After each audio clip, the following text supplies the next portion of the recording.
This is the Night Owls Disc Golf Podcast. I'm Shane. And I'm JP. And we're back. 2 weeks. We did miss one, but we didn't account for Memorial. Right. So. True. I blame that on Memorial. Yeah.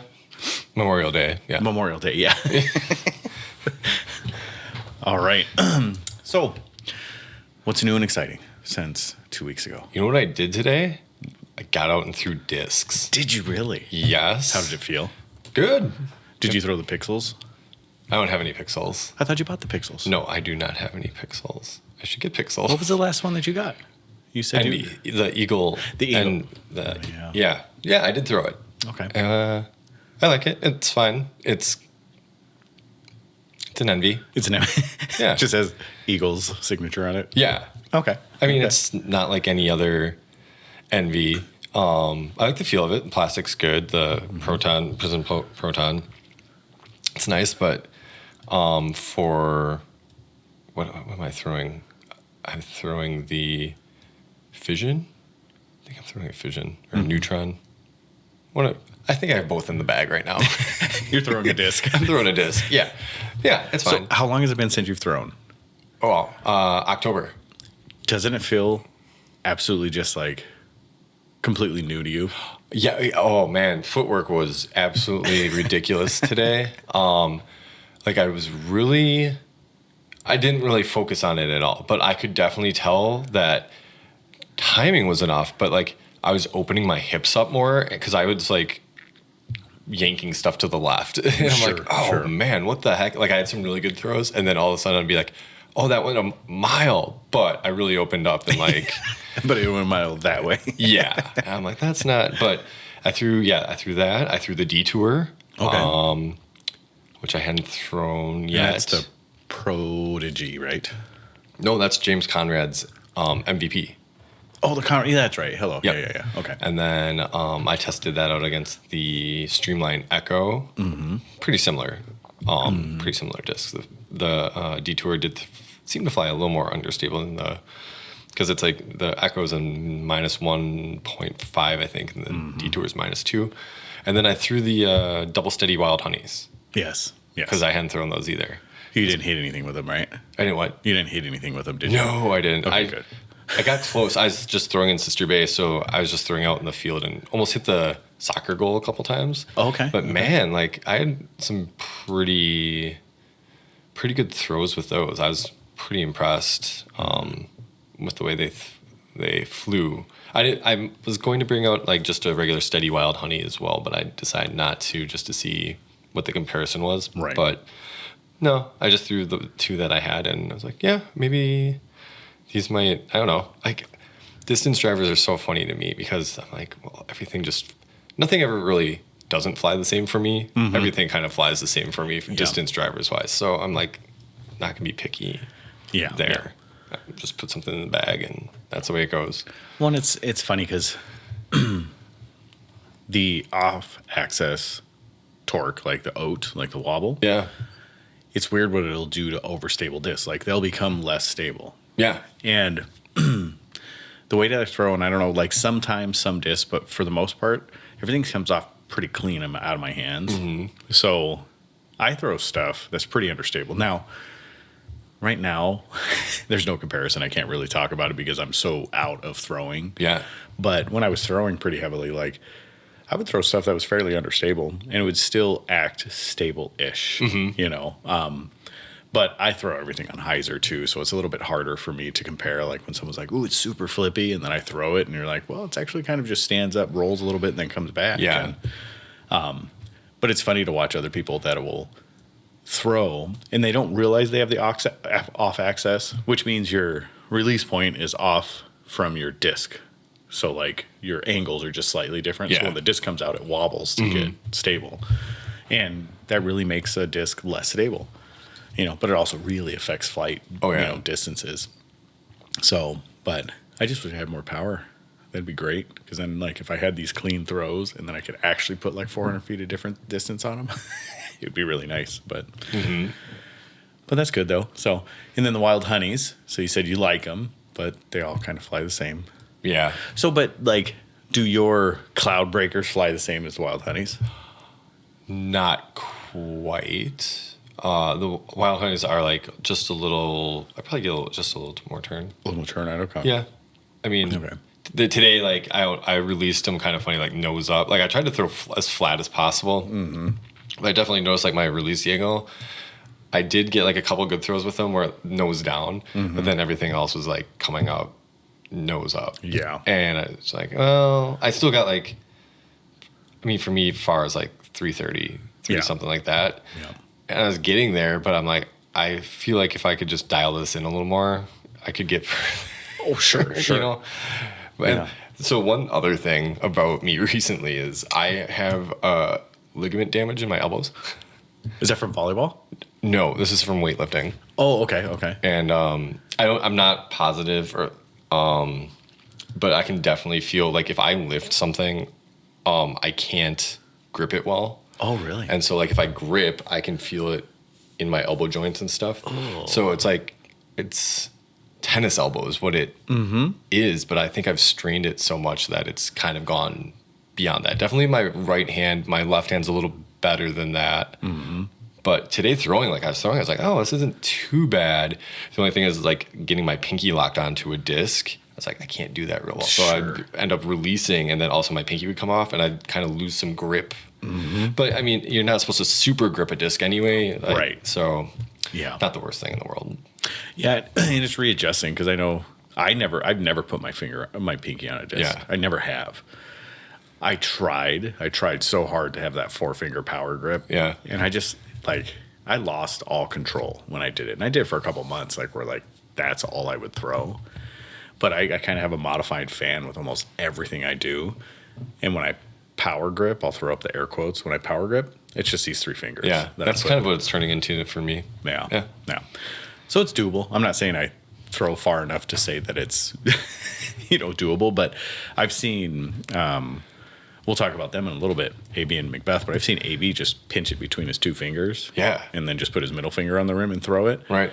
Just to prove that really your power comes from your finger and your pointer and your thumb. Mm-hmm. And of course he throws it 7 miles, because that's AB. Right. That's what he does. But, well, that's cool though. So I also have been playing quite a bit. Well, not quite a bit, but a lot more than I have, because all of a sudden my son is like, this is the best game in the world. And just out of nowhere. Yeah. Hey, I want to go play. I'm like, all right, let's go play. And he started playing. So what I did is I just took a pitch, which is the glitch. Yeah. I took a pitch out, and that's all I played with in Bailey's. Yeah. 4 over at Bailey's with just a pitch. Wow. Yeah. Okay. I was like, this isn't bad. He proceeded to play 43 over, which he's a 10-year-old. But he was super excited, and he was just like, we got to keep track. So he's played the last 2 leagues with me also, and then we went out yesterday as well. Nice. So was it yesterday? Saturday. Yeah, Yes, we went out yesterday afternoon. Cool. So it's been really fun. I mean, I'm enjoying the experience. I'm just letting him throw now. I'm not trying to teach him. I'm not trying to do anything. I'm just like, have these discs throw. What's he throwing? He has a Vandal, a River, a King, like a really beat up King. Yeah. Because he wanted a wide rim driver. Okay. He has a Pure, a Glitch, and a Bounty.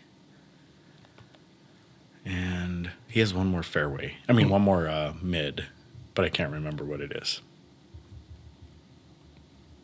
Oh, and a Judge. Okay. He found my, do you remember when they came out with those Judges that had, it was almost like it was like the halo effect that had the center. They did the Saki Bomb. The very first run of Saki Bombs had, the eye in the middle. Oh, yeah. I know the Slammers. Yeah. They made a run of Judges that were very similar to that. Okay. I don't remember what they were, like Supreme Orbit or something. I don't remember what they called them. Raptor Eye. Yeah, it was like Raptor Eye-ish, but it didn't have the eye in the center. But they had the Judges, and they had the ring of the little DD stamps all the way around the edge. Oh, yeah. I have 2 or 3 of them, and he found them, and he was like, I want one of these. I was like, just grab one, whichever one, and he threw it in his bag. So he throws everything on an extreme hyzer, and he arches his back and throws it way up in the air. But but it's fun to watch him, you know. And he's starting to try to learn the lingo, like so he's starting to just throw out words that he doesn't quite know what they mean, but he hears the guys say them, you know, like, oh, I should have put that on Annie or should have put that on Heiser, because he called it geyser, like, oh, I threw that too much on geyser, and I was like, yeah, you did. So it was really fun. I really enjoyed it, but been throwing the pitch quite a bit, and just putters. Like I've been just really focusing on pitches and putters. And the only other discs that I'm really throwing, and I'm just for funsies to kind of try them and see what they're like, are the vanillas. Because I was throwing it right before I stopped, and then when I picked it back up, like that's the only really high speed, and it's an 11, but it's the only high speed I have in my bag right now. I am really liking that thing. Like I can do a lot with that thing. You know, so I put it on Heiser and it'll hold Heiser. I mean, it'll stand up a little bit, but it'll hold Heiser. If I throw it on Annie, it just kind of holds Annie. Yeah. It doesn't come out of the Annie. It's a really nice disc. I mean, a really good throwable disc, and that's a Clash vanilla. So I really like that. So, and speaking of, I just ordered a bunch of Clash stuff. Oh, really? Yeah, bringing it in from Bobby. So we got about, quite a few, but we got the popcorns coming in. The tone popcorns. Ooh. And actually, I got my hands on, I believe it's 5 tone salts. Oh, wow. So those were all basically gone. Yeah. But I was able to get my hands on 5 more of them. Wow. Unthrown, untouched. Yeah. So those will be going on the site as soon as we get them. And then we got a whole bunch of there was some halo effect. What were they? Popcorns or? I don't remember what they were, but they had this halo. I forgot what they called it. Okay. They had some. I should probably they had some. What did I just see recently? Some really swirly. I think vanillas or something, but the swirls were amazing. It looked like McDonald's ice cream cones. Oh, really? Kind of it was something it was. I saw this purple one and maybe an orangish kind of tangerine color, and I was just like, wow, that is awesome. Yeah. So see if we can get. You can see the very vague look of it. See the berry there? Yes. It's a berry. Okay. That is cool. Kind of like multiple ring halo. Yeah. That's good. Yeah. So yeah, but I got wild honeys, sodas, vanillas, salts, so berries. I have a berry somewhere, and I like that disc, but I haven't thrown it in a while. It's a really nice disc. Well, we got it. Remember when they sent us, whoever it was, sent us the random box of Clash discs? Yes.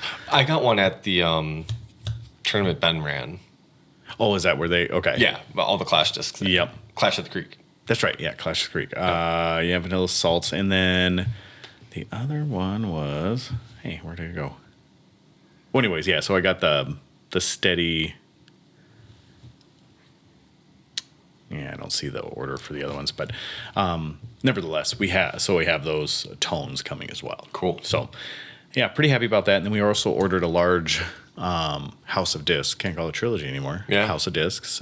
So something new. I don't know if you know or not, but we order now same place for Castoplast, Discmania, Westside, L64, and Dynamic Discs come out of the same warehouse now. They all come out of Dynamic Discs. That's wild. So when we order them, all 5 are right there. So the new, which is really cool because we had a very high level as far as a wholesale ship with DD. Yeah. So all of our preferential numbers, the order volumes that we can get, we're all basically almost at the highest. Not the highest, but we're almost at the highest. So anytime new drops come out, the stones and stuff like that, we can just buy as many as we want, essentially, that's cool. Which is great. That is great. And we're a buyback store, so that helps even more. Yeah. Which is great. So I think we'll be pulling the trigger on some of those new ones that are coming, because now that money's flowing, we're back into summer again. We'll be able to pull the trigger on some of those things. So we'll see some new fun releases coming back out. Nice. So excited about that. But but outside of that, I haven't really been doing much. We opened the restaurant and the cafe. The restaurant or the cafe and the motels just recently. So we're kind of back in it, and we got some training and all that stuff to do. We got J1s and H2B, our visa students coming back in. So I've been really, really busy kind of getting all that stuff together. And then with Ezra, the new baby, Sandy's role at the business is not as big anymore. She's only there 2 days a week now. So, our priorities have changed a bit as far as our responsibilities has changed a bit in the business. So, it's just been adjusting to that, Sure. and then new dad life, that's like, I know I've had 2 children, but I truly feel like a new parent again, just trying to relearn all the new fun things. But that's good though. So, but kind of getting to it, he's 4 months old and just a happy little baby. So that's good. Doesn't really cry that much. I mean, he cries, but it's not like, why are you crying? It's like, okay, put a bottle in, or a boob in this case in his mouth, and or you change his diaper, or you put him to sleep. And he's pretty happy. Can't really bang chains though. No, That's the sad thing. No, he will though. Yeah, one of these days. We hope so. Anyways, I don't know. I think I should put like a basket in his room just so he's used to it all the time. What are the little minis? Yeah, or the MVP micros or whatever. Mm-hmm. Because those are like 18 inches tall. Yeah, that'd be perfect. That would be. I think it's a good idea. Or I could just order those ones on Amazon. They're like $4, and they're like the all plastic ones. Have you seen them yet? Oh, I have seen those. They come in like a set of 2, and they're like $4, and they come with these little minis and all that stuff with them. So that'd probably be fun too, because then you could chew on those and choke on them, I'm sure. And that'd be great. That'd be great. That would be just a bonus, cherry on the cake. So, well, speaking of disc golf, let's get to this. So Portland Open. Mm-hmm. Dude, so the thing that came to my mind, and this is what I wrote down to re-engage my mind, is people are throwing darts out there. And I think that's a course where you kind of have to. Mm-hmm. But Isaac Robinson with that skip ace from like 330 or something like that. That's huge. It is. And then Anakin Sten. I know. I've heard it Steen, heard it Sten. Mm-hmm. Yeah. Tomato. Yeah. Through like this beautiful ace. Yeah. So it was their first tournament ace. Mm-hmm. What a great tournament ace too, man. Yeah. On coverage, got caught. So that's fantastic. Do we have to talk about the winners? Or the one winner? We'll just skip that for now. Okay. All right. If you want to know the words, you can look them up. Jeez. No, I'm being a little childish, but Paige Pierce makes her debut back into the winner's circle. Yes. After quite a while. A year. Yeah. Something like that, right? Yeah, a little over a year. Little over a year. Because I was going to say England, but Europe ends up breaking her foot. Breaking an ankle. Yeah. And then life happens. Yeah. And then marriage, all that. Marriage and just more traveling and more dance parties and all those fun things. And then back on tour. And then started slow. Yes. But she's picked it back up. I won't say that her play was anything that I was like amazingly impressed by. She didn't win by whole gobs of strokes. No, but she was solid. Yeah. Oh, yeah. I mean, it was comfortable. Yeah. I mean, third round, she ended up tying the hot round of the tournament. She shot 58, which was, I think, tied course record? I think so. Because 58 was what, like 7 under, 8 under? Something like that. Okay. And I forgot what her name is. I'll look it up here in a minute. But the round before, second round, was hot round at 58. Mm-hmm. I forgot. And then today she shot pretty decent. Mm-hmm. Yeah, not too bad. Ended up taking it down. Yep. And on a pretty iconic finishing hole. And I think we all remember, was it Garrett Gerthy and Simon Lizotte? Every time I look at that finishing hole, I'm like, it's that hole. Out of bounds. Yep. And then, throws this goofy turnover that he doesn't even turn over. Yeah. Yeah. Loses the match for it. So the one thing I have to say, so I've been catching up on the YouTubes and disc golf. So did you see the AB and Macbeth warm-up where they played only Lunas? No, I didn't see that. It's really good. It's on Macbeth's channel, I'm pretty sure. It's really good, and it's really good to see AB and... Because they're mic'd up the entire time, so even when Paul Macbeth is off mic and you hear him his clapbacks and stuff like that, it's really fun. Because it shows how truly competitive both of those guys are. Yeah. So the one thing Macbeth does multiple times is he references how they're like killing the FPO field playing only with putters because they played the FPO layout. Okay.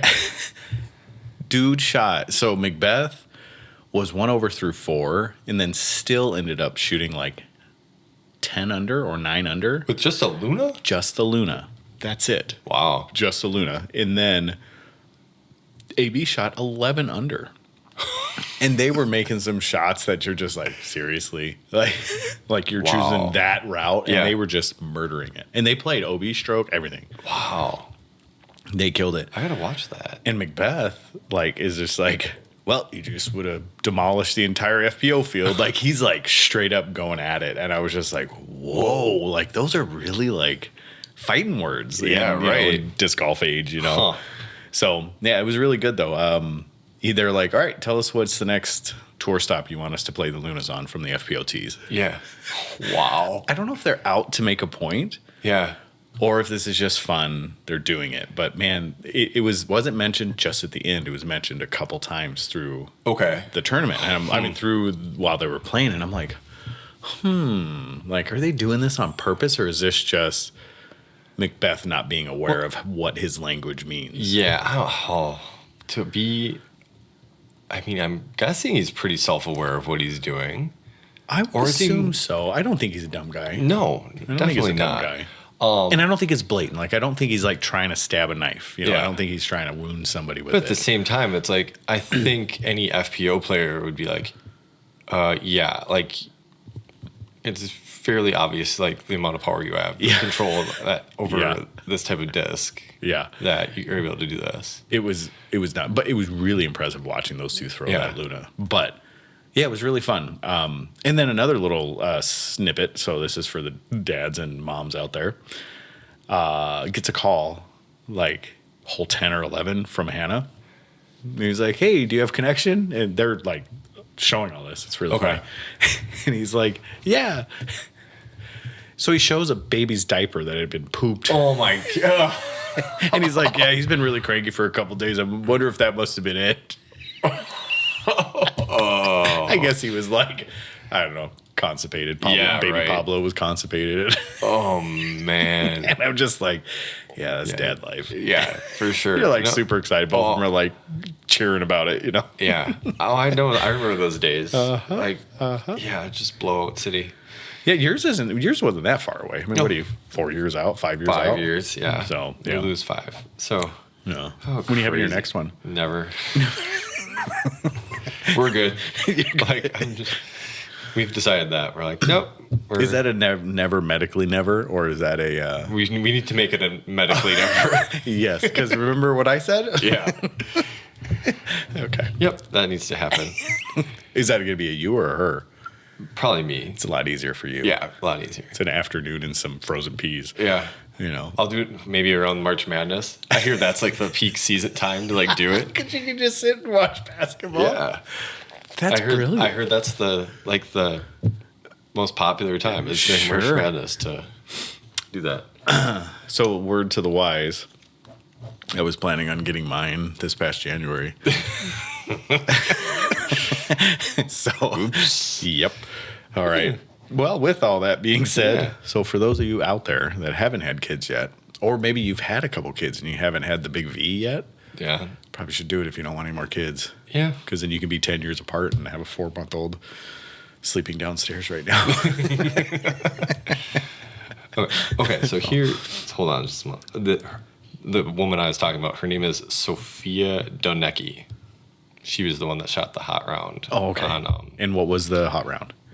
She shot at 58. It was like a 10. And that is like a 7 under, right? It was a 10-19. And shoot. I don't see what it. Can I say 10 under? This is on Innova's Instagram. She sets the new FPO course record at 10 under Glendoveer West. And this was, and she tied for first after their second round with Own. Okay. And then 10-19 hot round. Well, that's great though. Yeah. Done. So I really wish, like, it really does bug me, like the whole UDisc thing. Like, that's where I used to go for all of my scoring, Oh yeah, yeah, absolutely. and it sucks, you know. So, you and I didn't have this discussion, but I had it on another podcast. How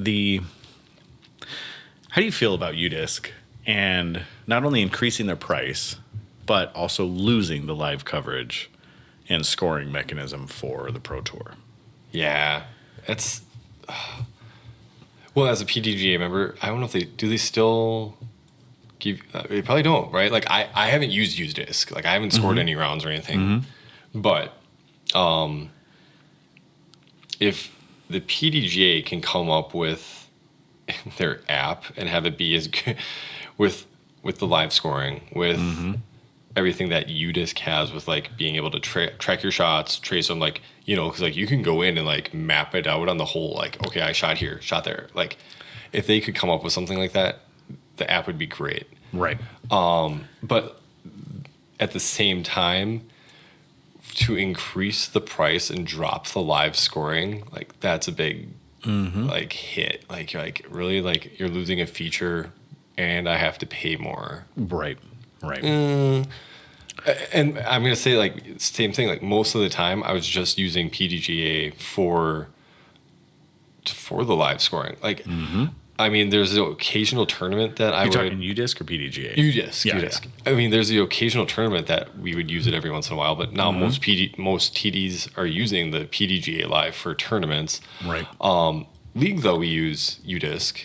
We use UDisc for league. Yeah. Yeah. But it's unsanctioned. It's not a PDGA Yeah, event. right. But for essentially every PDGA event, because of the rules update of digital scoring, and everybody has to keep a scorecard Yeah. of some sort, we just tell them digital scoring. And we have to make a paper scorecard available. Yeah. But for the most part, everybody that's fine. They're doing it. And the nice thing is, you know, scoring wise, it double checks scores against it. It Well, yeah. like cross references a score. So Right. all 4 people are keeping score. Yeah. And it cross references all 4 people, which is fantastic. Yeah. So I heard. Oh, Go this ahead. Brody brought this up the other day. I just started getting back into listening to Tour Life, but he was bringing up like pace of play. I think it was at OTB, like last one I listened to. But he was talking about how, you know, you get on to like a hole or like, and it's like you're sitting there asking everybody, okay, what did you get? And then like you're waiting for everybody to like punch in stuff. He's like, just have like everybody keeps track of like themselves and like one other person. Right. That would speed up things just a little bit faster. So like even though like you're like overlapping, like you have one person overlapping like everybody, and then yeah. just makes it a lot easier. Yeah, I think ultimately having rangers on the course and scorekeepers is probably the best. Yeah. Having your caddies do it and kind of keep it an honor system is probably what's going to be the best choice to go forward. You just keep your own score. It's live scored.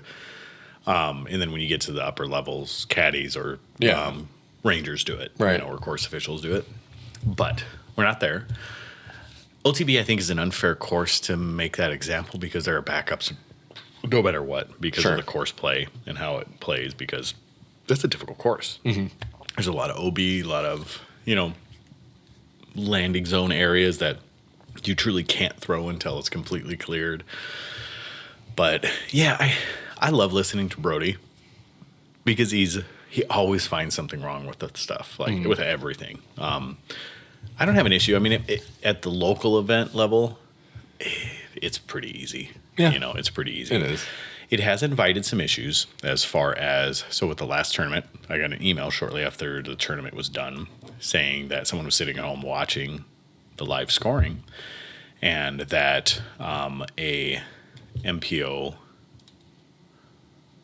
a player, I'm trying to think of the best way to go about this because I don't think there's anything like there's no indult, like you won't figure anything out from this, but one of the players purposely tanked, which is a code violation, purposely tanked to get their deviation so far out that it doesn't affect their PDGA rating. Right.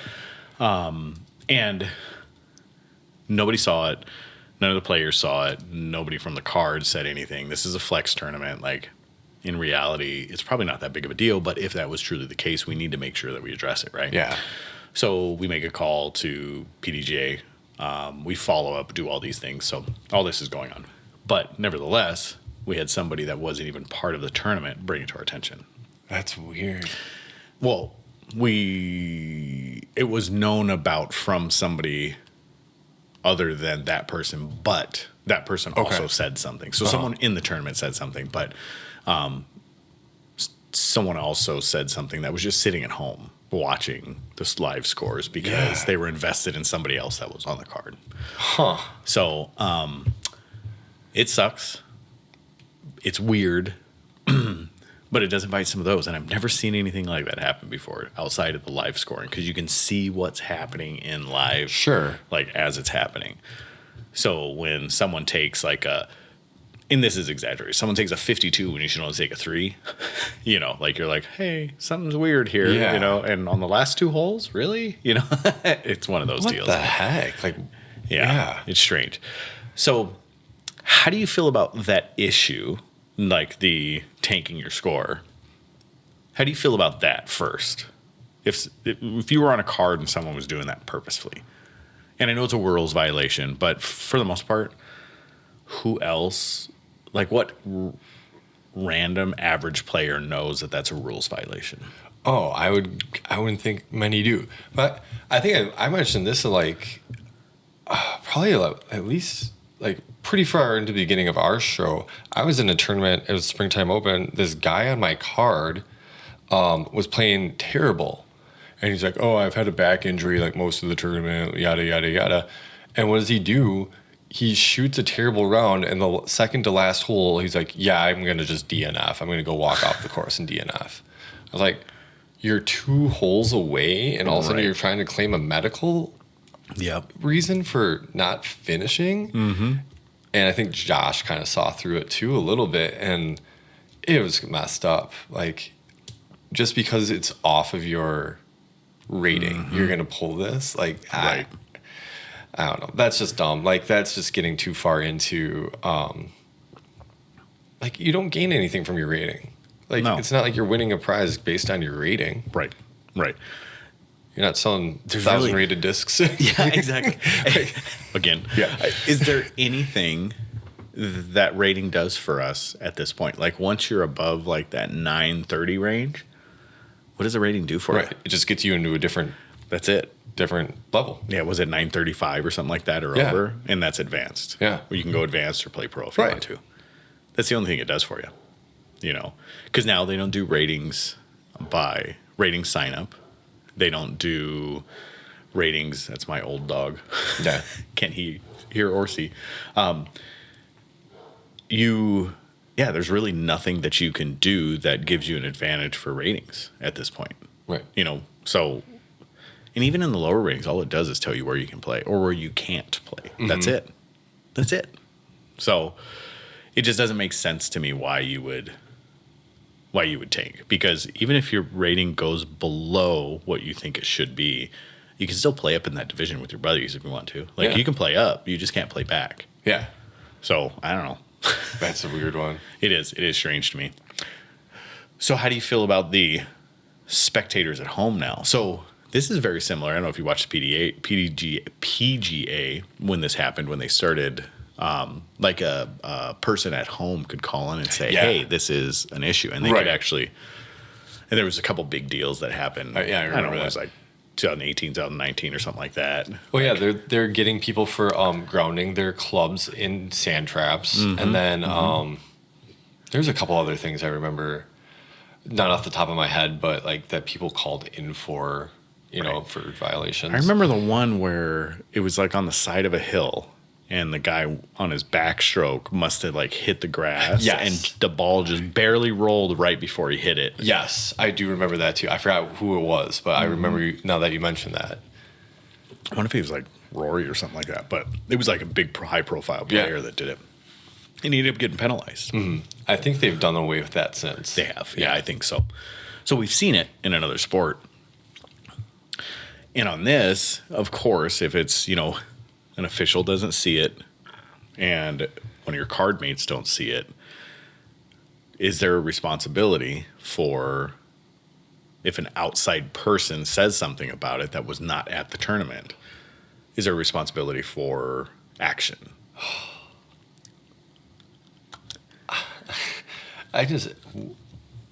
Why does the person care so much that this is happening? At sitting at home, I like I to don't be know. like, hey, just so you're aware. Yeah, yeah.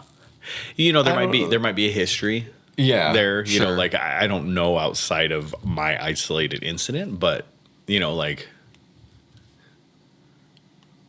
is there a requirement for TDs to make? And I'll find out. And on the next episode, coming up in the next episode, I'll let you know. That's a foundation type of tease. Exactly.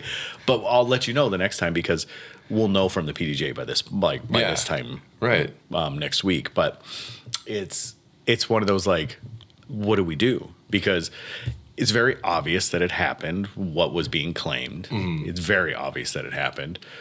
But nobody on the card, nobody in the tournament, none of the officials saw it. Yeah.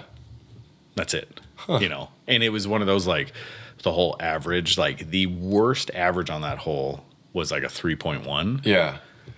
Person took a 9. Huh. You know what I mean? So it's Yeah. like one of those deals. And like in a division I that wish it- should never take a 9. Yeah. Like I just And there's no OBs. There's no nothing. just curious what people on the card thought about that whole situation. Like, you know, like you're Well, it's watching this flex. guy. Yeah. So they pick their own card. That is true. For the most part. Yeah. You know, so, you're getting 4 guys together. yeah, at least 3 guys Yeah. or 5 up to 5, Yeah. you know.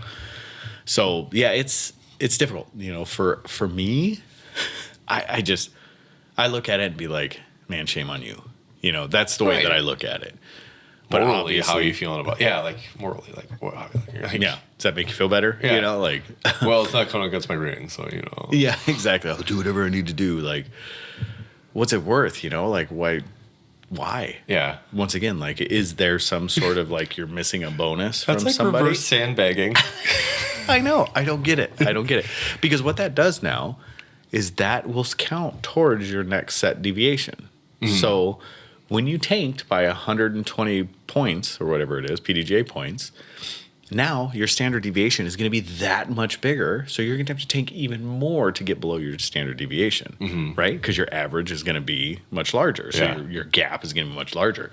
So there's a very short period of time where, you know, my standard deviation was only about 30 points. Sure. So if I was down below 30 points, it wouldn't count. Yeah. But as I kept missing the mark on them and I started going lower, like my standard deviation became Became like big. 70, 80 points. Yeah. You know, so I don't know. It's weird. So it sucks. And my recommendation to anybody out there, don't do that. Like, just play your game, man. Like, Yeah. you had a bad tournament, you had a bad tournament. Yeah. If it sucked, it sucked. Like, it is what it is. Like, do better next time, you know, and learn from it. Like, just to tank for what? You know, what does it really do for Did you? you have a bet with somebody? Like, Exactly. Yeah. What does it really do for you? So, I mean, if it's a pride thing for that first or second Tuesday of every month, you know, like you're like, oh yeah, I only went up or down, you know, like Yeah. if it's that, sure, I guess. I mean, but is it really honest if you're throwing rounds like that? No. That number truly means nothing now. Yeah. So, my suggestion to anybody that listens, all 3 of you guys, don't do that. So, all right. Do you have anything? I only have one more thing that I want to talk about. Do you I have was anything just else? mentioned Gannon Burr ended up winning the MPO. Oh, MPO side, yeah. Yeah. Yeah. So good for him. That's good. So that's his fourth pro tour. Third? Overall, Yeah. second win this year. Mm-hmm. I forgot I don't know. I don't think he has that many because he has the US. Yeah.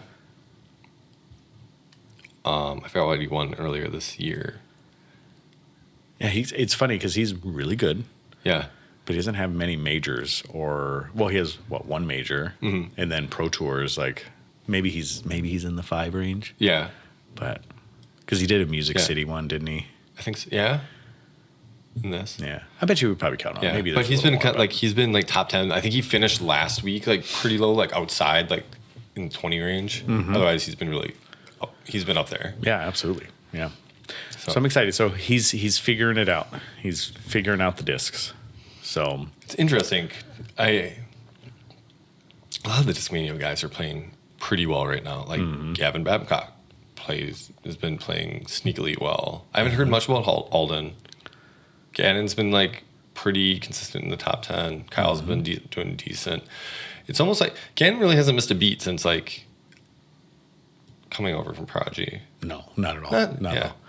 And I think the biggest miss he had was during his whole debacle with them. Yeah. The whole like, I'm going to sue you, Prodigy suing a minor. And then after that, it was like he kind of just came back up and he kind of stayed. I mean, stagnant. He was really good still towards the top, but he didn't really do anything amazing. There was a couple tournaments. I think he won 1 or 2 tournaments after that. Yeah. Because he got that special disc, which was U.S., of course. Yeah. And then what was the other one he got? What was the other one? The commemorative disc. Oh, shoot.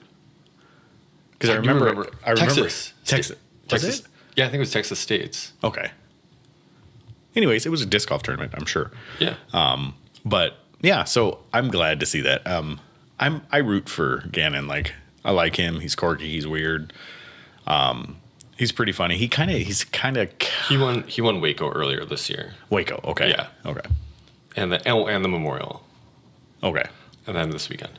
But yeah. Does the Memorial really count as anything? Not anymore. No. I mean, it's a really fun 8-tier. It is, yeah. I guess, where you can get some good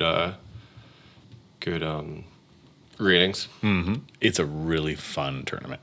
It is a really fun tournament. It's not a pro tour level tournament, but it is a really fun tournament. Those courses are great. I wish that they could get the ability to shut down those parks.